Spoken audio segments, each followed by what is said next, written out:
بەناوی خوای گەورە سڵاوتان لێبێت بەڕێزان پەرلەمانی عێراق خوێندنەوەی یەکەم بۆ پرۆژە یاسای بودجێی عێراق بۆ ساڵی 2017 دەکات لە یاسای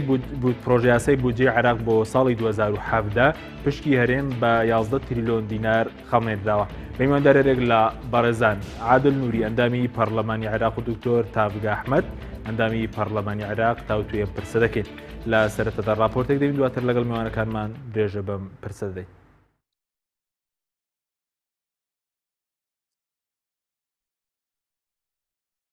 پەرلەمانی عێراق خوێندنەوەی یەکەمی بۆ پرۆژە یاسای بودجێی 2017 کرد. لە دانیشتنی ئەمڕۆدا پەرلەمانی عێراق خوێندنەوەی یەکەمی بۆ پرۆژە یاسای بودجێی عێراق کرد بۆ ساڵی 2017. کۆی گشتی بودجێی عێراق بۆ ساڵی 2017 با 100 تریلیۆن دینار خەمڵێنراوە. لەو بڕپارەیەش 11 تریلیۆن دینار وەک پشتی هەرێمی کوردستان دیاری کراوە. ناردنی 11 تریلیۆن دینارەکەی بودجێی هەرێم بەستراوەتەوە بە ناردنی 550 بەرمیل نەوت ڕۆژانە لە ڕێگەی عێراقەوە. بەپێی پرۆژە یاساکە ئەبێت هەرێمی کوردستان ڕۆژانە 300,000 بەرمیل لە کێڵگەکانی نەوتی کەرکووک و 250,000 بەرمیل لە کێڵگە نەوتیەکانی هەرێم ڕادەستی عێراق بکات. ئەم ساڵیش هاوشێوەی ساڵانی ڕابردوو لە پرۆژە یاساکەدا باس لەوەکات ئەو کاتی عێراق بۆ جەڕەواناکات ئەگەر هەرێم نەوتی تەسلیم کات. خوێندنەوەی یەکەم بۆ یاسای بودجێی عێراق لە کاتێکدایە هەرێمی کوردستان بە بارێکی دارایی سەختدا تێپەڕێت و هاوڵاتیانیش چاوەڕێی ئەوەن حکوومەتی هەرێم بۆ چارەسەری قەیرانی دارایی لەگەڵ بەغداد ڕێبکەوێت. حکوومەتی عێراق ساڵانە پێش کۆتایی ساڵ بودجە ڕەوانی پەرلەمانەکات، بەڵام لە هەرێمی کوردستان حکوومەت ماوەی 3 ساڵە یاسای بودجێی نییە و لە دەرەوە یاسا کاروبارەکانی بەڕێەکات.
غير نفطي دراسيكيتوانية كلا داهاتي عراق لسا تقريبا بلام نودي لسر نفطية أواني تري لرقا كان استثمار وياخو لسر كلو بلو زرائب و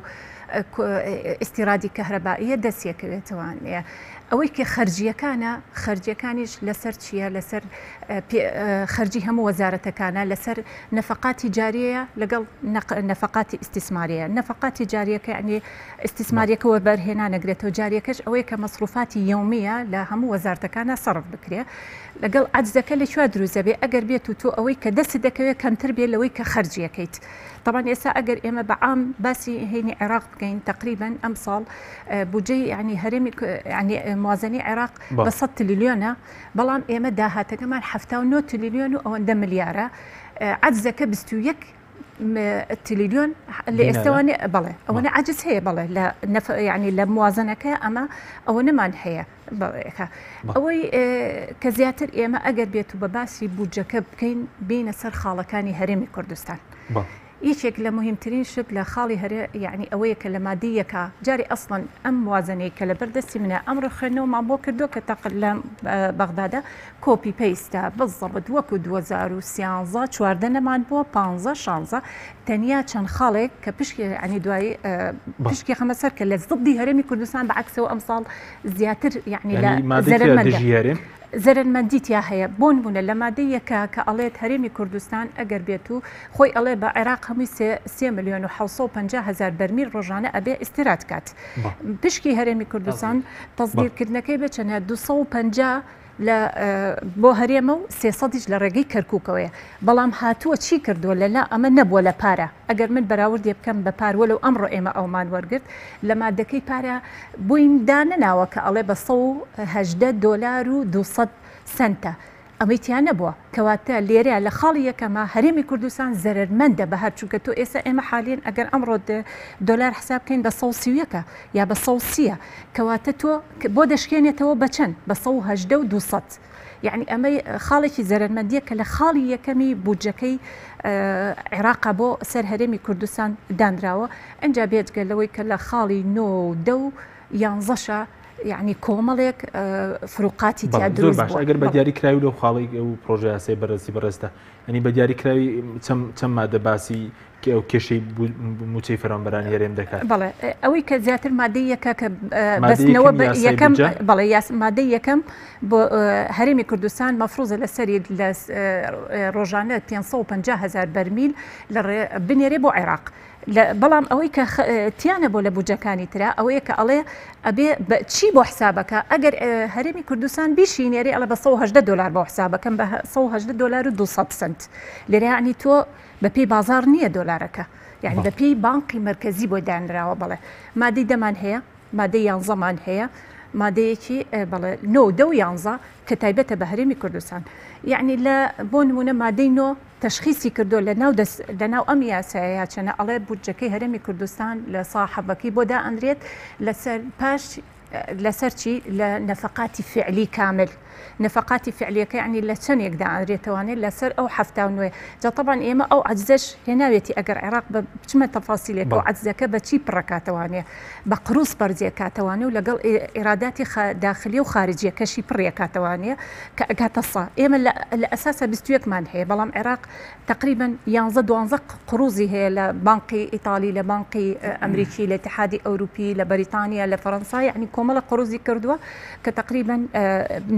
5 ملیار ئەبێ دەینەکەشی بات یعنی تۆزێ موازنەکە بەڵام لە مادەی نوێ یعنی ئەڵێ ئەگەر هەرێمی کوردستان لە ساحەبەکەی خۆی لەسەر نەفقاتی فعلی بۆ دانم یعنی پاش ئەوەی کە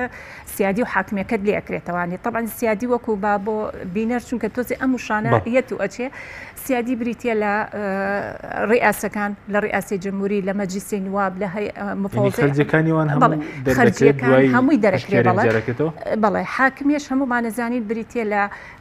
بطاقەی تەموینی يعني بايعيكيا بريتيا لا جنموجو لاستيرادي كهربايا لحجو أمريا بلا أمانك أجريت واني كواتي يعني أماني هم اللي دركري إن جاتو يعني لصاحبك كأكات للصدايان ظا هريمي كردستان أجر أواني ليه لابرين يعني هريمي كردستان لصاحبي بو نامينيتو هانيا لصايان زي بو أمينيتو هانيا أجر بيتو بو توافقش كلا بينصو بنجا يعني أما خالتي سپاس دەکەم دواتەگەرم لە بەرز دکتۆرە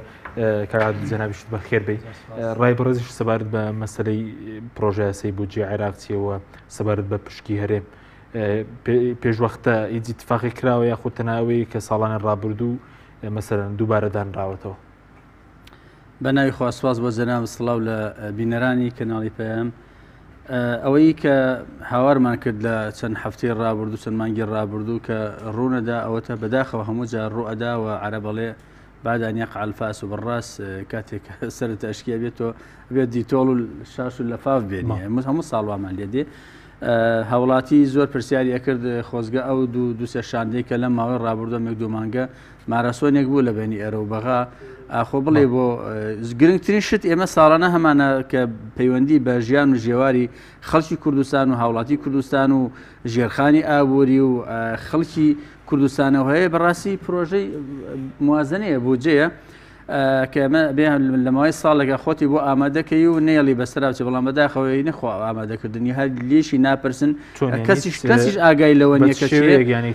خلق واي أزاني إمشت بتما بوين يا بنياز بوين أو شانداني كلام ورا بردوا روشتن بزور بجدي خمي خم جوران خوارد به وتمان أجر كشفش أنك بزور مشكلة نية خو أجر موازنة هتا بردسمان يا مهر أزاني شيء كستيكرابي كنكرا بلا أمر بمان دركوت ك رنجا لكل كي ترشا باس نكرابي وأوي خم نبو بيه خمي خاكو خلقو هاولاتيان وجيان وجواري هريمي كلنا هزار جار علين زور بداخوا. بلا بوت يعني وشاندي كبيشتر سداين بغداد يعني كبيشتنوي ما باز دوك كريكوتو نسر مسألة بوجة يعني هيت حالتي شنو تنا بياسة بوجة كي و دڵخۆش بکات ئەوە کۆپیەکە کە باسمان کرد ینی نەک ئەوەی پار و پێرار نەبوو خۆزگە ئەوەی بۆی پاروپێرار ئێمە هەر لە ئێساوە موافقین ینی عەرە بەڵێ موافق نەکەوەی پاروپێرار نەبوو زۆر خراپترە کە ئێستا دکتۆرانێکی باس کرد من شتێکی تری باس دەکەم بە تەفسیلتر بۆ نمونە ئێمە شتێکمانە پێوتر نەفەقاتی سیادی نەفەقاتی سیادی تەواوی خەرجیەکانی دەستگا سیادەکان ئەوکو سەرۆکاتی کۆمار سەرۆکایەتی پەرلەمان سەرۆکاتی حکوومەتی عێراق جێش حەشدی شعبی خەرجی تەواوی کۆمپانیا نەوتەکان تەواوی بژاردننی ئەو قەرزە ئیتیحادیانی کە لەسەر عێراق ئەوانە هەرە هەموو لە بودجە دەرئەچێ چی ئەمێنێتەوە ئەلەوە لە سەدا حەفدە بۆ هەرێمی کوردستان ئەمێنێتەوە ساڵانی ڕابردوو نەمان هێشت ئەو فەقەرە ئەسم خرێتە پرۆژە یاساکەوە ئەم ساڵ فەقەرەیەکی تر خراوەکە بەشەکەی هەرێمی کوردستان لە سەدا حەفدەیە نەفەقاتی نەوت و شەریکات و کۆمپانیان نەوتی خۆیان کە مەفروزە لەسەر عێراق بێ ئەوەی ئەوان لە ئێمە ئەبڕێ ئەوەی خۆشمان هەر لێر ئەبڕێ کەواتە ئەوەی بۆ هاوڵاتی ئەمێنێت و ئاوایە بە کورتی یەکەم تەواوی نەفەقاتی سیادی حکوومەتی عێراق لە بەشە بودجێ هەرێمی کوردستان ئەبڕێ تەواوی نەفەقاتی سیادی هەرێمی کوردستان سەرۆکایەتی هەرێم سەرۆکاتی پەرلەمان سەرۆکاتی ئەنجومەنی وەزیران تەواوی دامودەزگاکانی ئاسایش تەواوی موچەکانش جارێکترش هەم لێر ئەبڕێ لێ جارێک لێ ئەبڕێ لێرە جارێکتر لێ ئەبڕێ خەرجی کۆمپانیەکان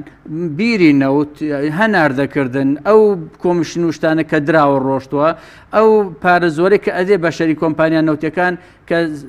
بە ڕەنگە چەنەها قاتی سعر و نرخی عالەمی بێ ئەوە لە بودجە و لە معاش و لە ڕاتب و لە شتی هاوڵاتی دەرەچیامی جاکەواتەوە چی ئەمێنێتەوە ئێستا بۆ نمونە ئێمە 100 تریلیۆنمان هەیە ئەو 100 تریلیۆنە ئەوە ئێمە 70 تریلیۆنمان هەوایە لە سا حەفدانیە خۆی ئێستا دەگە عەدەدێکی سەعیدی 70 تریلیۆن بێ یعنی ئێستا 11 تریلیۆنەوەی هەرێم ئێستا 11 نەک 11شە یعنی کەواتە 11ش نایەت دکتۆرە وتی 11ش نییە 11ش نایەت بۆ چونکە ئەو 100 تریلیۆنە نەفەقاتی سیادی لێ دەرەچێت چەندی ئەمێنێتەوە چەند تریلیۆنی ئەمێنێتەوە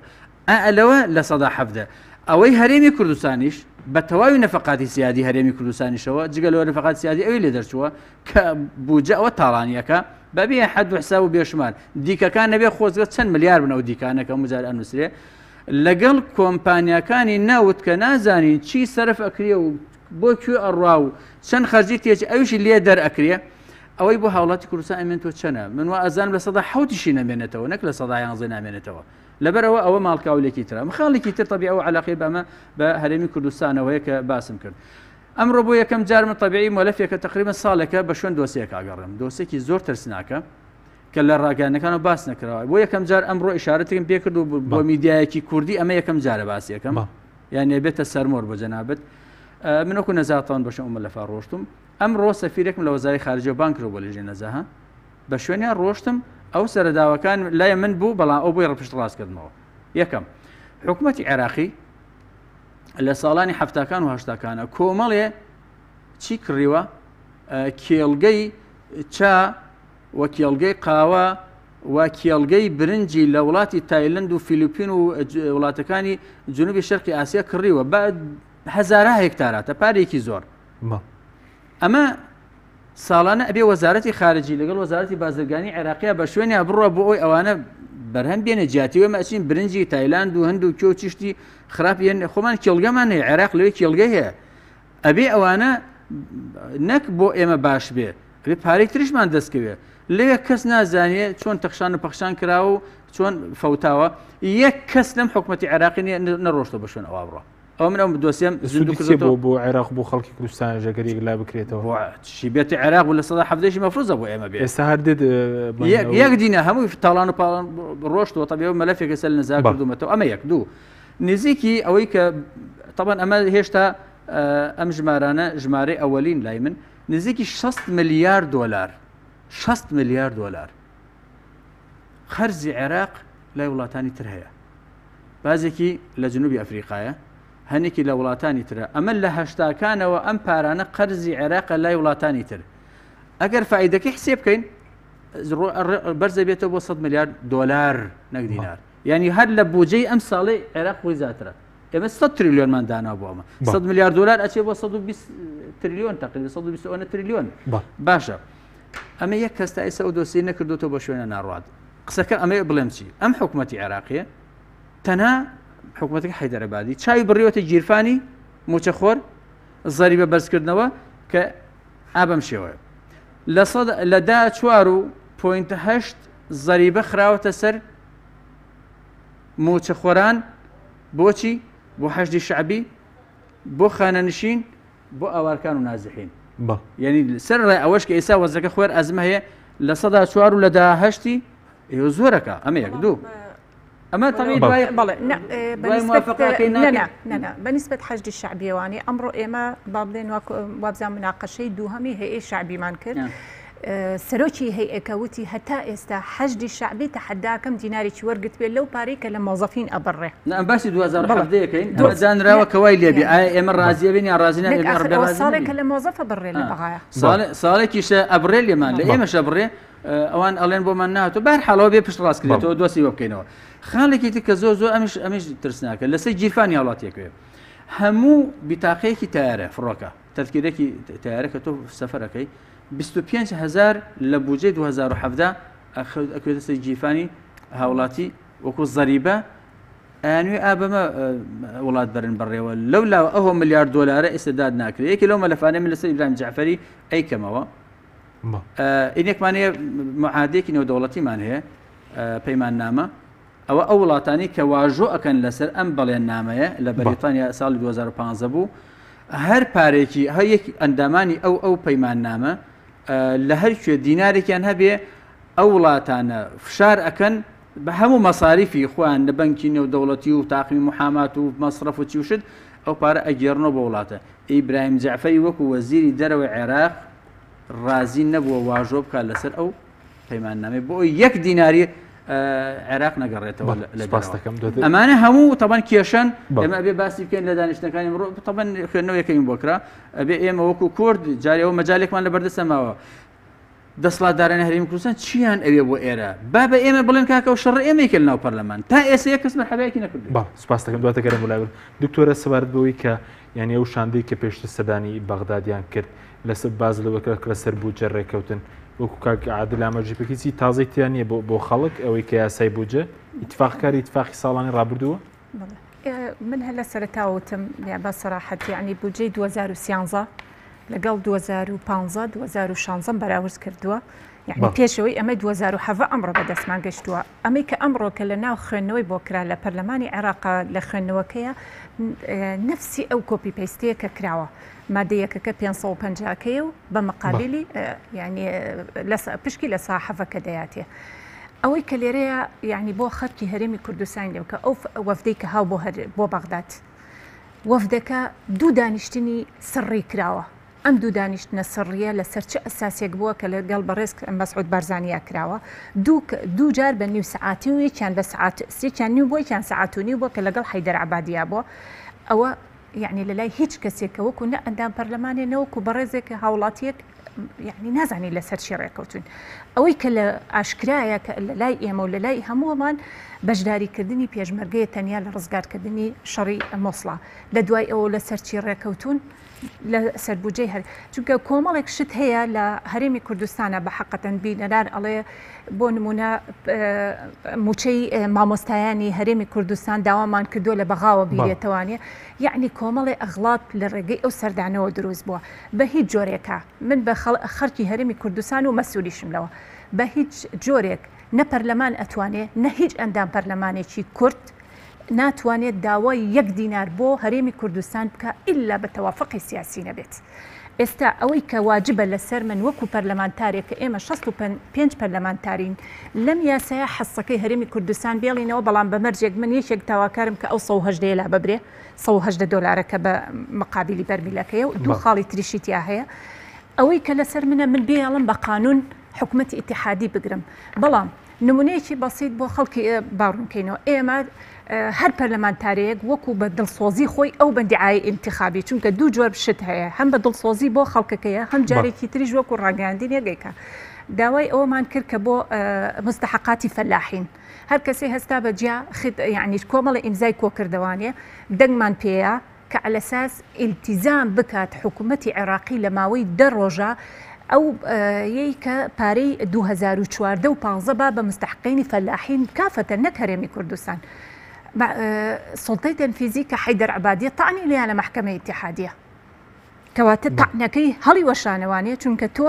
یعنی بە ئیداریەن هەڵە چوینە ناو مۆزوعەکە ئەمە حقیقەتێکە چونکە تۆ ئەو ملزیمە حکوومەتی عێراقی ملزیمە بەڵام تەقەشوفی هەیە 2014کە وابزانام لەم ماوەی پێشوە تقریبا 309 ملیارەکە هاو بۆ هەرێمی کوردستان ئێستا 620 بە ئەوەی کە ڕقەمەکان ڕەنگە هەڵەیتیابێ لە مستحقاتی فەلاحین بوو 309 لەم ڕۆژانەیەکەوە تەوزیعکرێ هێستا هی 2014 15 و 16 هەرماوە ئەمە لەلایەک لەلایەکی ترەوانێ ئێمە حقیقت لیژنە و لیژنەکاری هەشتێک گویستە ون ببێ حەقی خەڵکی ئەو منطقەی یعنی ئێستا خەڵکی هەرمی کوردستان لیژنەی بۆ دروستەکەین چۆن ئەو لیژنەی کە پەرلەمان پێکاتوە پێ دوای ئەنجامی نابێت بۆچی چونکە یعنی ئێمە لە دڵسۆ بەسەلەن باڵێن کە هەر کەسی یعنی من ئەگەر بۆ تەریخ لە 11 2015 ئەوە لە پەیجەکەمایە بە کتابێکی ڕسمی داوام لە حەیدەر عەبادی کرد کەوا موچەی هەرێمی کوردستان یعنی وەکو کاڵێ قەطع الرزق یعنی کا قەطع العنق بکە بەڵام قەتعی ئەرزاق مەکە لەسەر ئەوە بەڵێ نامێ بە عەرەبی چونکە کەناڵەکە کوردی بەو شێوازە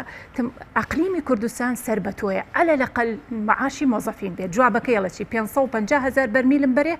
لەگەڵیا بە مقابل موچەکە دێمەوانێ چەنەها جار کتاب بەم شێوازە کراوە ئەم ساڵ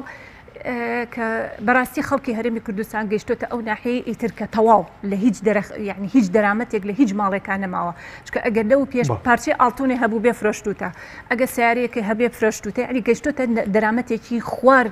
سفری شەوانێ ئەمە تایە هانابن بۆ چۆ هانابرێ بۆ بەغا ئێمە پەرلەمانتارەکان اقتراحێکرا ئێستا لیژنەیەک پێکاتووە ئەم لیژنەیە من نەزانم باڵێن کا کۆمەڵێکە بە سەرۆکایەتی شێخ و مامە کۆمەڵی اقتراحات دێنێ باشە یەکەم کەس 10 ساڵە بڕن دەنگی ئێمێ بەڵام جیهەی تەنفیز کێیە حەیدەر عەبادیە دیسانەوانێ فەشە لە هێنێتەوانێ کەواتە ئێمە ئیدارە لەگەڵ مووقفی سیاسی تێکەڵمان کردووە ئەگەر هەرێمی کوردستان بتوانێت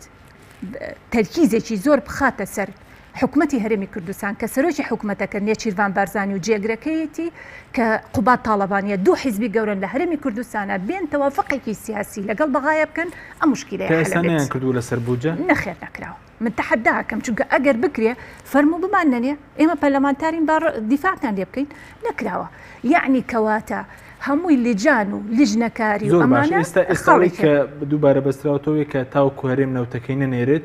بەغدا بوجە هەمان شێوازە بەعکسەوە ئەگەر وردەکاری ناو ئەمە بکرین ئەم ساڵ خەتەرترێکی تایە دوو خاڵی کە یعنی بۆ نمونە لە 2013 15 16 یعنی پێشمەرگە هەر ئەڵێ من لە قوی بەڕێی عێراقی وەکو جوزئێکی بەسیط دانراوەتەوانی هەر وەکو ئەوەیە یعنی هیچ گۆڕانکاریە لە مادەی نوێیان نەکراوە بە حەق مستحقاتی پێشمەرگە ئەمەش هەڵەکەی لەکوایە بەش بە حاڵی خۆمان ئێمە پەرلەمانتاران من بەش بە حاڵی خۆم ئەگەر حکوومەتی هەرێمی کوردستان ڕێگەم بە لەماوە یەک هەفتەیە جوانترین یاسای پێشمەرگەدانین وەک چۆن یاسای هەیئەی حەشدی شعبی هەیە نەک بە تەنیا هەمومان لە پەرلەمانی عێراق بەڵێ لە پەرلەمانی عێراق بۆ ئەوەی کە من حەقێکی پێشمەرگە پارێزمتیایە یاسامان نییە پێشمەرگە بە حقیقەتەن ئەڵێ من منزومەی بەڕێیە کەواتە تۆ یاسا نییە یاسام نییە بۆ پێشمەرگە ئێستا یاسایەکە پێوتری یاسای حەشدی شعبی کە خوێندنەوەی دوو بۆ هەیئەی حەشدی شعبی خوێندنەوەی دووەمی بۆ کراوە دەنگێنێ داوای هەموو مستحقاتەکانی هەیئەی حەشدی شعبیەکە بەڵام ئایا بۆ نمونە ئەگەر ئێمە بێنین ئەو حکوومەتی هەرێمی کوردستان چونکە ئێمە لەبەرەوەی کە پەرلەمانمانەیە هەر قەرارێ لە بەغا کە دەرچێ ئەبێ تەصدیق بکرێت لەلایەن هەرێمی کوردستان و پەرلەمانی هەرێمی کوردستان دەنگی بات ئێمە خۆ پەرلەمانمان نەماوە لە هەرێمی کوردستانە کەواتە ناتوانیت حقوقی پێشمەرگەش لەلایەکەوانێ بپارێزین هەر لە یاساکەیە یعنی بۆ نمونە لە مادەی دەیە باسی چیە کاتەوە ئەڵێت تەسوێکردن لە 2004 هەتا 2016 هەموو ئەو ئێراداتانی لە هەرێمی کوردستانە ئایا حکوومەتی هەرێمی کوردستان بەمە ڕازی ئەبێت گەماریکی بەڵێ لە مادەی بزەبت دەکایە ئەڵێ تەسوێ بکرێت لە 2004وانێ ڕقمی کتابەکەشی تایە بە حقیقەتەن لە 2004 هەتا 2016 سەرجەم داهاتەکانی هەرێمی کوردستان لە گمرگەوە لە زەرائیبەوە لە ڕسوماتەوانە هەر هەمووی ئەبێ بگەڕێتەوانێ بۆچوە بە دیوانی ڕقابە لەگە دیوانی ڕقابەی مالی بەغایە لەگەڵ دیوانی ڕقابەی هەرێمی کوردستانە چیکە دەکات کەواتە تۆ ئەبێ هەر هەمووی بگەڕێنیتەوە بۆ بەغا لەو حاڵەتە هەرێمی کوردستان من بە تەکیدم ئەکەوێتە ژێر قەرزێکی زۆر گەورەوانە ئەمە خاڵێکی کە خەتەرترێکە لە ناو ئەم بوجەیە هەیە خاڵێکی تریتیا هەیە لە بودجەکەیە کە لە زەدی هەرێمی کوردستانە بە حەقەتەن ئەویش ئەڵێ چیە لە مادەی 11ەیە ئەڵێ سەرژمێری يعني و ياساکە دانراوە کە على اساس تحريري هەموو مصر و ئینشاء الله چونکە ئەوە ئێرهاب بۆ هەمومان هەموو داعش نەمێنێ ئیحسائیە بکرێ لە 2007 بۆ ئەوەی بەپێی عەدەدی سوکانی 2018 بۆ هەرێمی کوردستان دابنین. ئایا ئێمە ئەگەر سەیری نەسەمەی هەرێمی کوردستان بکەین ئەو هجرە زۆرەی کە لە هەرێمی کوردستانە هەیە یعنی تەأسیرە کاتە سەر ئەو ئیحسایەشی کە هەیە کەواتە بودجەی هێشتا 2000 من تەکیدم هەرێمی کوردستان یەک دەنگ مصدق لەسەر ئەمە ناکاوە هیچ تەوافقی لەسەر ئەمە ناکات. بۆچی نایکات؟ چونکە بۆچی ئایا هەرێمی کوردستان 550,000 بەرمیلە نێرێ؟ ناینێرێت. ئایا هەرێمی کوردستان تەسوی هەموو گومرگ و زەڕائی بشتەکانی ئیراداتەکانی ئەیەتەوە بە حکوومەتی ئیتیحادی لە 2004 تا 2016 بالتأکید من ئەشیدم نایەت. تۆ خۆت ئێستا هەرێمی کوردستان لەژێر قەرزێکی زۆر گەورەیە ناتوانێت دواتە گرین لای هەردوو بەڕێستان بەڵێ بینەرانی بەڕێز ناوبڕێکی کورت وەرەگرین دواتە دەگەڕین وڵاتان لەگەڵمان بمێنە. بەرنامەی ئەمڕۆ بە سپۆنسەری کۆمپانیای ئەسێ بۆ بازرگانی مۆبایل شیری ئەڵتونسا. ئەسێ یەکەمین مۆبایلی مارکەی کوردی کۆمپانیای ئەسێ بە لە بەرچاوگرتنی قەیرانی دارایی مۆبایلە تایبەتەکانی دەکاتە قستی مانگانە Q4 14,000 دینار Q5 17,000 دینار پەلە بکە بە بەخاوەنی یەکێک لە مۆبایلەکانی ئەسێ کە دوو مۆدێل و 4 ڕنگ لە خۆ دەگرێت بە قستی زۆر گونجاو. ئەسێ پێشەنگی تەکنەلۆژیای نوێ.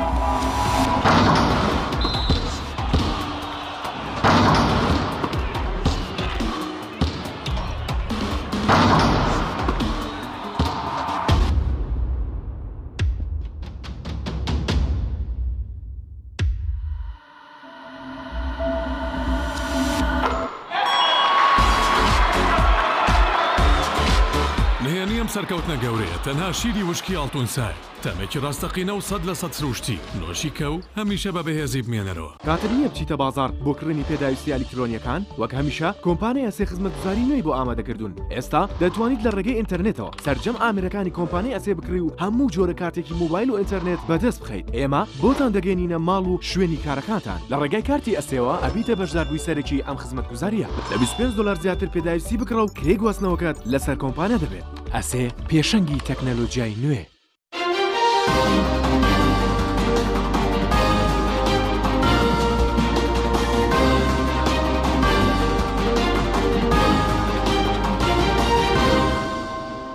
دوباره سلااوتان لەبێت بەڕێزان کاعاد لەگەر بگەرم بۆ لای بەڕێز سەبەر بۆ یەکی ئێستا هەوڵاتی هەرێمی کوردستان ومێدیان لەسەرەوە هەڵچنی و کە هەرێمی کوردستان و بەغداد لەسەر موچە ڕێ بکەون. ینی پێ دوێتە ئێستا ئیتفاق نەکراوە تەناری یاساکێتی ینی ئایا هەوڵاتیان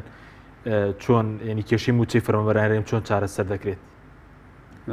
پێش وەڵامەکەی جەناب حەز دەکەم بۆی بەرنامەکە مردنێکیشی تیا بێ هەر شتی ڕەشببینی نەبێ بەداخەوە. دوێنێ ئێمە هەڵسانۆکو لەژێر نەزاها چەند وەزیرێکان بان کرد بۆ لێژنەیەکە لەوانە وەزیری بازرگانی بوو بە وەکالەت یەکێ لەو پرسیارانەی کە پێچامانتم کاکە بەنسبەت جەنابتەوە ئێمە مستحقاتی جوتیارانی هەرێمی کوردستانمانەیە هەموو عێراق و تەبیعی لەگەڵەوە هەرێمی کوردستان بەڵام لەبەر ئەوان نزیکن خۆیان بەرپرسم بە سروشتی گەندەڵ زۆر هەیە لەو ناوە نزیکی خۆیانە کەمتر ئەوان دواکرێ زیاتر مستحقات و شایستی ئێمە لە کۆتا ئەوەی وتی ینی وەکو بوتم ئەوە من لەسەر زمانی تۆ نەقلی ئەەکەم و دوای محاسبە دەکەم لەسەروتی من حازرم باشە بەسەر چاو هەموو شایستەکانی جوتیارانی هەرێمی کوردستان هەر ئەوەشی کە 2000 ئەوەی ساڵانی ڕابردوو ماوەتەوە 2015 ماوەتەوە هەتا 2016 تا ئەم ساڵیش پێش سەری ساڵ هەر هەمووی خەرجەکرێ ئەوەکو مژدەیەک بۆ ینی 2016 ئەوەی کە ئێستا پێش سەری ساڵ خەرج دەکرێت. بەڵێ ینی مانگێکی وەزیری بازرگانی عێراق وەزیری بە لەسەر زمانی وەزیری بازرگانی بە وەکالەت سەلمان جومێلی ئەمە دوێنێ عسر ئەمە آخر قسەیەتی وتم من ئەم قسە بەڕەسمی لە تۆی وەرئەگرم نەقلی ئەەکەم بۆ هاوڵاتیانە وەکو مژدەیەک بەڵام ئەگەر ئەم پێشسەری ساڵە بە تەواوی نەدام تۆ لەسەر محاسبەتی باشە بەسەر من ئامادەم جا من لێرە و مژدەیەک ئەڵم بە جوتیارانی هەرێمی کوردستان ئینشاڵڵا شایستەکان لەسەرەوە ئایا لە موازنەی 2016 بە هیچ جۆرەکە باسی مستحقاتی فەلاحی نەکراوە لێرە کراوە بە مادەیەک کە ئیلتیزامە بە ینی حکوومەتی ئیتیحادیەوانەیە هی 2015 و 16 لە 2017 تەواو کات لە مادەکەیە ئەمە لێرە ئێمە تەوان باسی ئەوە کرا ئۆتمان تەرحیل نەکرێت بۆ ساڵی 2017 وتی نایاڵین تەرحیل بێ وەزیرگانی ئەوە بەڵێ یعنی ئێستا تاکە کەسێک کە سەلاحێتە بێ ئەو قسە بکە ئەوە طبیعی ئەمە خاڵێک خاڵی دووەم کە تەرکیزەکەم وەسەلی جارێکی تر ئێمە ئەبێن نەیەڵین یا هەرێمی کوردستان چیان ئێوە کاکەوەی زەخوا ئەگەر خۆشیان زۆر بێخەمن ئێمە لەم بەرنامانەوە شیەکەینەوە لە هەموو دۆلارێک ئێمە طبیعی ئەبێ 550,000 بەرمیل بنێرین بە 42 دۆلار دانرا و معادل لە هەموو 100 دۆلارێکە ئەمە 13,000 دینار زەرەکەین چونکە ئەو بە دۆلار ئەیفرۆشێ بەڵام بە سیعری بەنکی مرکزی بە دینار بۆ ئێمە لە بازارە بە 131,000 جا ڕەنگە جاری وایە بەرزتریشە بێتەوە کەچی بە 180 شتێک ئەیشکێنێتەوە بۆ ئێمە کەواتە لە هەموو 100 دۆلارێکا کە ئێمە نەوت ئەفرۆشین ئەوەیتە ئایا بەغار بیفرۆش یاخۆن بیفرۆشین لە هەموو 100 دۆلارێکی نرخی نەوتی هەرێمی کوردستان کە ئەفرۆشێ 13,000 دینار ئێمە وەکو کوردستان زەرەرمان لێ ئەکەوێ ئەخەڵەتێن ئەگەر بێڵین ئەوە بەسەرا بچێت لەبەرەوە هەر لە ئێستا بێ بەرپرسانی یاریمی کوردستان بێنە سەقت کاکەوە ئایا هیچتان وتووە لەگەڵان ژێربەژێر شتێکی تر هەیە یا ئەمە هەموو شتەکان بن زۆر باشە سەبارەت بۆی هاوڵاتنایە چاوەڕێەوە بوون کە کێشەی موچە لەگەڵ بەغدا چارەسەر دەکرێت سەر ئەوەش خاڵێکی تر کە زۆر گرنگە من وا ئەزان ئەبێتی کێشەیەکی زۆر گەورە بۆی ئەوە تێنەپەڕێ یا بەلایکەمە ئەوە ئەڕوات بەڵام هیچ التزام نابێن نەوتە درێتە ئێوێنە وەنە هیچ داهاتی نەوتیش کەس ئەزان لەکیوەکو ساڵی 2016 و 15 ئەڕوا بەڕێوە ئەویش ئەوەیە ئەمڕۆ بڕگەی یەکەمی کارنامەکان دکتۆرە بیری بێنمەوە بەرگەی یەکەممان پرۆژە یاسایەک بوو کە خوێندنی یەکەمی بۆ بکرێت ئێمە ئیمان کرد ڕەخنەمان گرتووە بە تەسویت نەمانێشت خزمان هەفتەی داهاتوو پێوتێ مەشروع قانون الإيرادات الاتحادية تصويت بونك خلينا تصويت على قانون نمانيشت خصمانه حفتي داهاتو طبيعي لبرو بمقصد جدي ما نبي إيرادات اتحادي لزاخو إبراهيم خليل ولا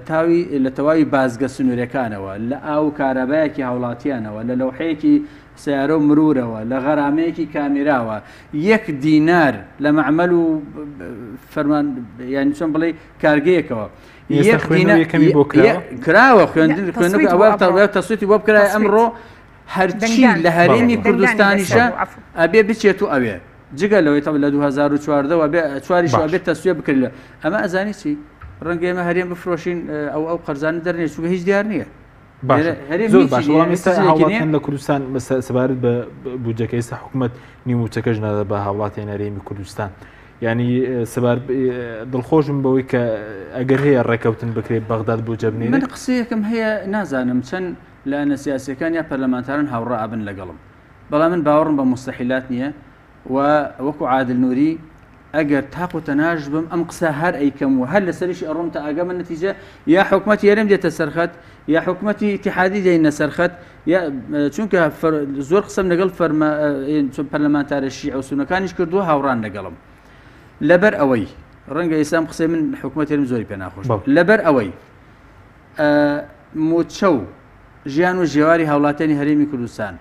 ئەمە چەند ساڵە لە بەغاوە دێت بۆ ئێرە ئایا ئەوەی لە بەغاوە بێت یان ئەوەی لە بەرەتی ئەوەی بێت لێرە نەوە بفرۆشنە هەر هی ئەوەیە طبعاً ئێمە اتفاقی مرکزیە لەبەر ئەوەی ئەو دەستانەی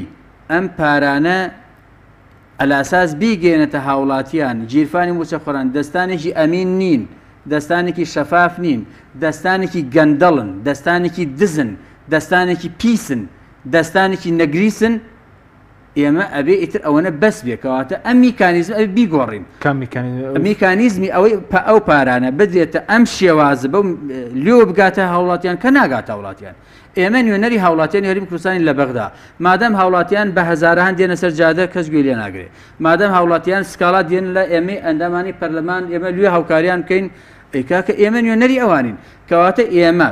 ئەگەر ئەوە بوو بێتە هۆی ئەوەش کە ببینە هۆی ئەوەی ئەم پارە بەم شێوە نەچێتە دەستی دەسڵاتدارانی هەرێم بەو میکانیزمە پێشوە گەندەڵە کە کۆنتترۆلی ئەکاو ئەی باو کەس نازانێ بەکوێ بەهدەری داوە بابەتەوەکەم فکرەکەم بۆی هاوڵاتی یاگەدە بۆ ئەمەش طبیعی میکانیزمێکەیە من پێریەینمان بان کرد بەرپرسی بیتاقزەکیەکی کاردانی بەڕێوەبەری گشتی ئەوە کی کارد لە عێراقا باگمان کرد قسەم لەگەڵ کرد لە ژێ نەزەها کاکە ئێمە چۆن ئەتوانین ئالێت و میکانیزم بدۆزینە بۆم کێشە ئێمە ئەو کات جیاتی ئەوەی من ئەم پارە بنێرم بۆ هەولێر لە ئێوە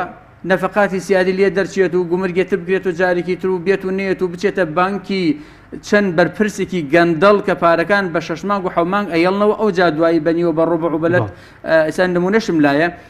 قازانجەکەن تەمەەن ڕۆژانە ئەو بڕەپارە زۆرە جاتێ بچێت ئێوە نەڕێک و پێک من ئامادەم لێرە حکومەت چی ئەڵێ ناڵی کەفی خۆیەتی من نوێنەری ئەو خەڵکەم لیستی فەرمانبەرە فعلەکان ئەبەمە بەغا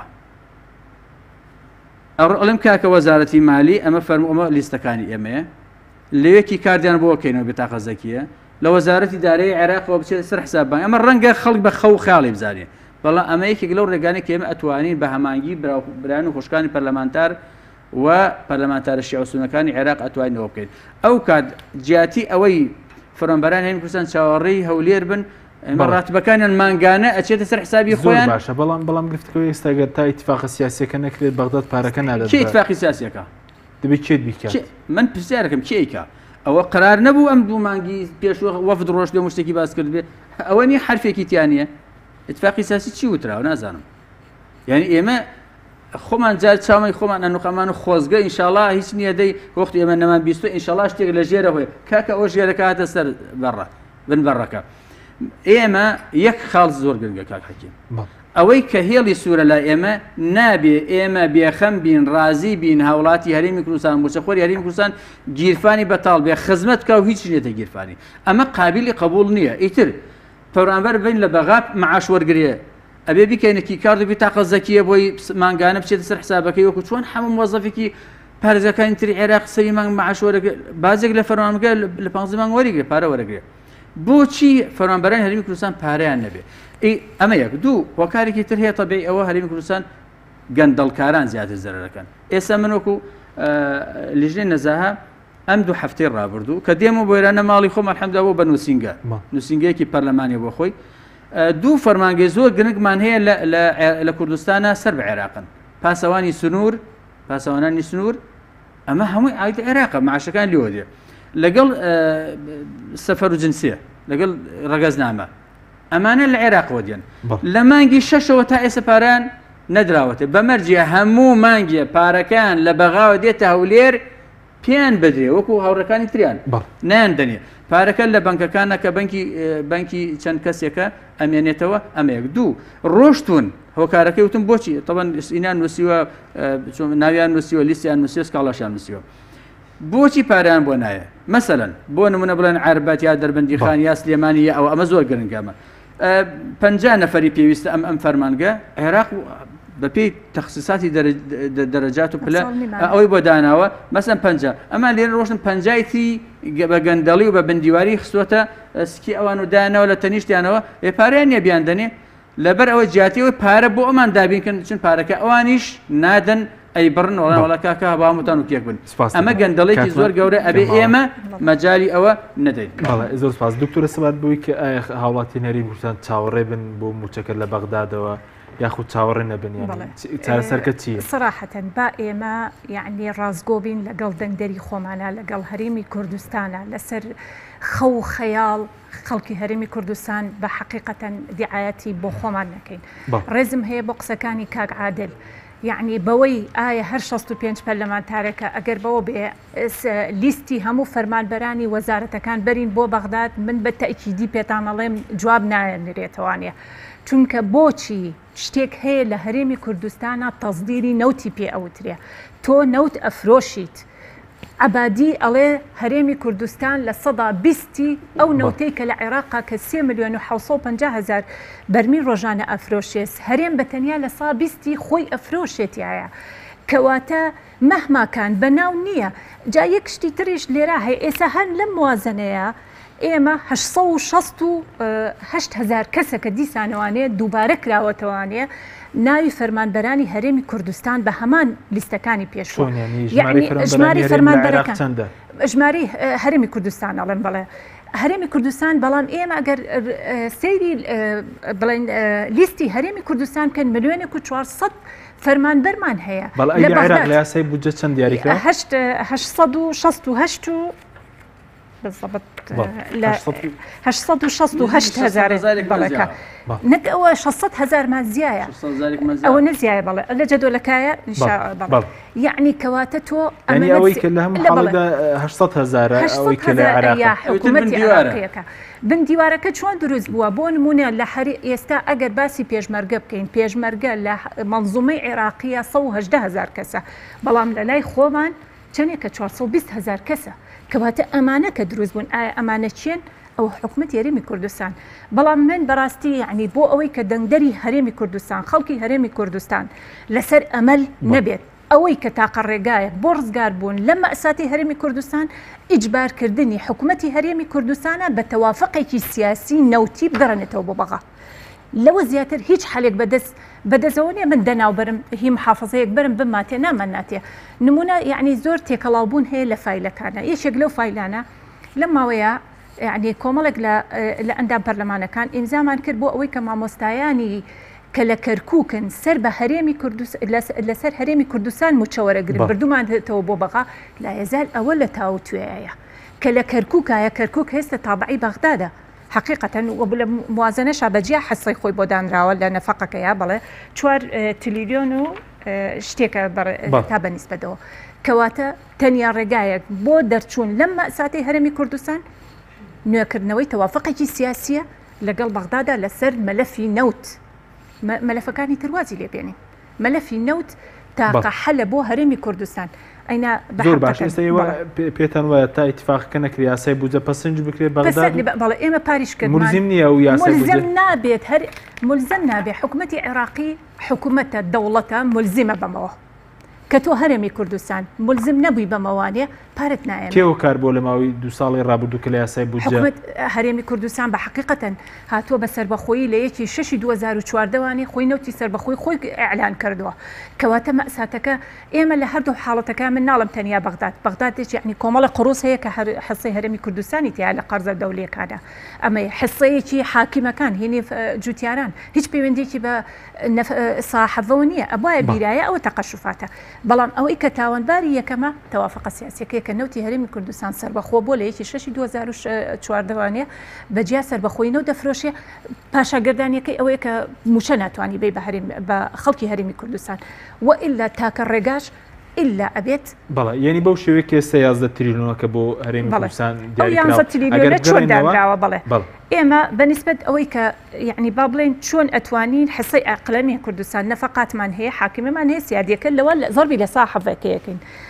استا لمتبقي للفاقات انسانه يمنته ينزت لليون و400 مليار و900 مليون و 335 دينار بان بو منته بلان زائدا دوش فقريتريتي هي تنميه اقاليم 69 مليار و 550 مليون ديناري بودان راوا لمشاريع استثماريه يعني لقل قرض اجنبي اما خالتي ايجابيه نو 3 مليار و 378 مليون ديناري تيادكرا بكوي إجماعية كي خوي أكاتشان ينزت لليون و 605 مليار و 28 مليون و 835 دينار أما حصي هرمي كردستان بلان أما زور باشا بس سبار بوي كيستا هاولاتيان هرمي كردستان فرمان برام متخوران بمليون و 400,000 كش بيشتر بر لوي كمتبتات 850 مليار دينار بو استا عراق اگر هرم لگر ريب كوي مانغان 1 تريليون ديناري بو دنيرت اگر ريب كوي ملزمه بيت ملزم بەڵام دوو من وەکو وتم لەم لێرەیە خاڵێکی کە زۆر نەگەتیفانەیە بەرامبەر بە هەرێمی کوردستان لە مادەی دەکەیە ئەڵێ تەسوێ بکرێت لە 2004 تا 2016 ئایا هەرێمی کوردستان داهاتەکانی هەرێم بەڵێ هەموو داهاتەکانی هەرێم ئەوەی کە لە گەماریک و لە زۆر زەڕائیب و لە ڕسوماتەوە ڕێبکەوێت باشترە بۆ بڵێ ئەوەی کە ئێستا هەیە چونکە بە حقیقەتەن مەلەفی نەوت لە هەرێمی کوردستانە فەشەری هێناوە تاکە ڕێگایەک بۆ ئەوەی کەوا خەڵکی هەرێمی کوردستان کوردەکە یعنی لە هەر هەولێر و دووهۆک و سلێمانی و هەڵەبجەشکە پارێزگایە لەم مەساتە دەرکەین ئەبێ بێت بە تەوافقێکی سیاسی نەوتی من مەبەستمە عقدی سیاسی تر ئەەکەی لەگەڵ شیاڕێ ئەەکەویت و ئیتیلافەکەی ئەوە پەیوەندی بە موچەوە نییە نەوتیم ئەوێ لەگەڵ هەرێمی کوردستان لەگەڵ بەغدادا بیکا بۆ ئەوی کە بتوانین چی بێ ئەو حاڵەتە تۆ خاڵێکی بە ئەحساوە بەستونیەتەوە کەواتە لەو حاڵەتەشە یعنی ئەڵێ تا 2007 ئەحسایە نەکرێ لە 2010 زیادە زۆر باشە پێشتر زۆر بە کورتی با دو پرسیارم سەبار بووی کە باز دەکات بەغدا بڕێک پارە دەنێری بەر لە کۆتایی ئەم ساڵ هیچ شتێکی وا لە ئارادەیە والله ئەوانە یعنی بە حقیقەتەن وەکو پەرلەمانتارێک یعنی هیچ شتێکی مەلموس نەبووە یعنی کاتێ تۆ من هەرێمی کوردستان داواکارم کاتێک کە ئەچی بۆ لای عەبادی ئەو ئەچی بۆ لای شخصێک عقدێک هەبێ لە بین تا تەرەفین تا ملتەزیمت بێت ئێستا بەغداد من بە یاسا ئەگرێتەوانێ کە دەنگەیان بەم یاسایە مشارەکەی یاساییە کەمتیایە بەڵام کاتێک کە تۆ وەفدێکی هەرێمی کوردستان ئەچێ بۆ شوێنێ هیچ عقدێکی عەلەوەڕق نییە لابەلایەک کۆبوونەوەی کرا هیچ شتێکی مەلموسی ئینزان نییە جارێ هیچ دەنگ و باسی و نیکەم هیچ شتێک نییە بەڵام هیچ شتێک مامۆستای چارەسەر چێ سەبارەت بۆی کە هاوڵاتیان دڵخۆش بن بە مەسەلەی لە یاسای بودجە دوای ئەوە ڕێک دەکەون هەرێم یاخود یاخود هیچ شتێک بە پەرلەمانتارەکە نەمانگیر لە حکوومەتیێرێ زۆر بەکوزارەوە من طبیعی هیچ شتێک لە بەردەستان نیە بەڵام من خبرێکی ئەوم بیستکەوەکو پێرار چۆن مانگی 11 و 12 2 جار 500 میلیۆن دلار درا ئەوکو سولفەیەکوا بۆ ئیسفادەی لێکراوە بەڵام من نازانم هەڵەت تێگەشتێک لە بینی من و دکتۆر تافگا هەبوو حەزەکەم ڕوون کرد ئەگەر بە کورتی بێ ئەوەی کە بەلای منەوە زۆر گرنگە ئەگەر ئەوە بیرکەینەوە بڵێ وڵا با دامنیشین دەستخێنە جێ سەرمان بۆ حکوومەت یاریێم حەلیکە حەلی ناکە من ئەڵێ ئەبێ فشار دروستکەین ئەبێ فشار دروستکەین بازەکەم کاگ عادل من واقع بازەکەم واقعەکەمان ئەمەیە دەنگدەر ناکەم ئەڵێ من کە نابێ من و تۆ دەسەوسان دانیشین کاکە ئەگەر بە دیار حکوومەت یاریێمەوە دابژی هەروە کاکات ئێمە نابێ رازی بین نابێ قبوڵیکەین من باسی ئەڵێ من و جەناب و 63 عفوا من بەتۆم نەبڕی 63 ئەندام پەرلەمانتیش پێ 65 ئێمە نوێنەری هەوڵاتی هەرێمی کوردستان ئەگەر ئێمە لە بەغاوە کێ واژۆ لەسەر ئەوەکە کێ دەنگ لەسەر ئەوەدا لە بەغایە ئێمەی پەرلەمانتار ئێمەی پەرلەمانتارانی کورد و عەرەب و تورک ئەوانەیە ئەگەر ئێمە لە پەرلەمانی عێراق لەسەر ئەم پرۆژەیە لەسەر لە ساڵ 11 و لە ساڵ 17 دەنگ نەدەین با لە هەولێر و لە سلێمانی و هەر بۆ خۆیان هۆرەی خوانی وە بکەن کاکی جان ئەوە ئێمە نەتوانین فشار بکەین ئەگەر تۆ لەگەڵ منە هاودەنگ بی پەرلەمانتارەکان کاکە توانین زۆر شت بکەین بەڵام ئەگەر بڵێ وەڵا کاکی اتفاقی سیاسی کاکە نایکەن بۆ یەکەم ئێراداتی نەفقاتی ئێراداتی هەرێمی کوردستان ئەچێتە گیرفانی بەرپرسەکان نەچێتە گیرفانی هەرێمی کوردستان ناچێتە وەزارەتی دارایی ئەوە خۆدنیە هاوارەکە پەرلەمانت نییە محاسبە بکە ئێرادات چۆن دێ حکوومەت یاریمی عێراق لێ فەرمو کاکە لە 2004ەوە چی دەستکەوتە بمبەری ئەنجام دەن نییە هەمووی ئەڕوا بۆم دوو حیزبە سەرەکیەکە لەناو حیزبەکانیشە کۆمەڵی نەفەری گەندەڵ و سەرانی گەندەڵ هەر لە پێنجوانەوە هەتا ئیبراهیم خەلیل کۆنتڕۆل کراوە وەزارەتی داراییت نییە حساباتێکی ئەوەتە پێ چۆن نەچێتە سەری من هەردا بنیشم بڵێم وەڵا کاکی اتفاقی سیاسی نەخێر ناکرێت ئەگەر بشکرێ ژێربەژێری ئەڕواش دەکات لەبەرەوە ئێمە وەکو ئەندامانی پەرلەمان ئەبێ ئیرادەمان بەهێزە من ئەپارڕێم وە لە جەنابیشت و لە هەر شەسوسیەکەی تریش کاکە با ئێمە واز لە مەسەلەی حیزب بێنین با ئێمە نوێنەری ئەو خەڵکە بین حزبی ئەوێ کاک عادل و یەک شت هەیە صراحەتەن داوای لێ بردەکە بلەوە بەغداد توافقی سیاسی لەگەڵ پەرلەمانە ناکە پەرلەمان دوو ئیشی هەیە مراقبە و تەشریعی قوانینە من مەبەستەکەم لەوێیە من و تۆ ئیشەکەمان ئەوەیە کەوا زەخت بخەینە سەر هەرێمی کوردستان بێت توافقێکی نەوتی لە بەغدا من شواڵێم تەواو لە بەغداوا بکەین نابێ بڵین لیستی بۆ بم بۆ بەغا بۆ یەک حەلێکی قانونی هەیە بە مادەی 78 لە دەستوری عێراقی هەیە ئێمە ئەتوانی داوا لە حەیدەر عەبادی بکەن حساب بخاتە سەر نەوتی هەرێمی کوردستان نەیەڵێ نەوت بفرۆشێ لێەوە بوجە ئەوە بە ئێمە کرێ پەرلەمان نەکرێت بەڵام ئایا ئەوە دەنگ حەیدەر عەبادی سیاسیە بەڵێ زۆر زۆر سپاس بۆ ئامادەبوونتان سپاسی بۆ بینێرانی بەڕێز خواتان لەگەڵ زۆر سپاس بۆ جەنابشت